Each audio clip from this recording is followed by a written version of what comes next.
You ask me to tell those who come to destroy, to attack the Republic, what means we are going to use against them?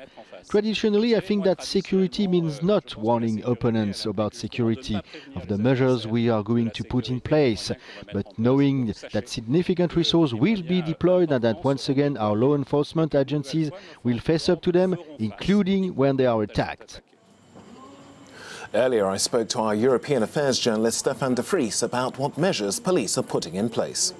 So there will be about 5,000 police officers in the streets of Paris tomorrow on Saturday, and a further 80,000 in the rest of the country. The police will also be allowed to arrest people preventively, so even if they haven't done anything yet, this in order to guarantee the public safety, as the government says. And of course, there will be many measures taken also preventively to prevent people actually to start rioting. The main focus this weekend is in Paris again, not on the Champs-Élysées this time, but in La Défense, the business district in the west of the city, and also in Bourges, which is a medieval town in the heart of the country. And the local authorities there have decided this morning to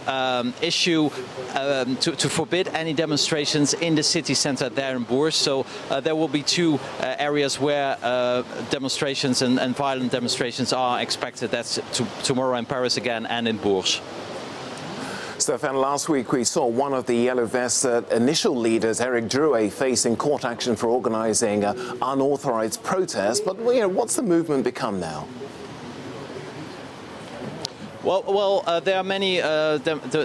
The mood actually of the Yellow Vests is very diverse. It's not one uniform movement, so there are different fractions, if you like. Some of them decided this week to start political parties, and one of the things the French government has decided to do for the Yellow Vests is to organize a national debate where every French person can make their grievances known to the government, a debate that will last for over 2 months, and it will start next week. But many Yellow Vests already have said we don't support this debate because it is organized by a government and we want this government to resign. So there's still no concrete solution, and as we have seen over the last weekend, the violence is intensifying, and probably the answer of the police and the government will be to tackle this violence even more aggressively, as we have seen over the last couple of weeks.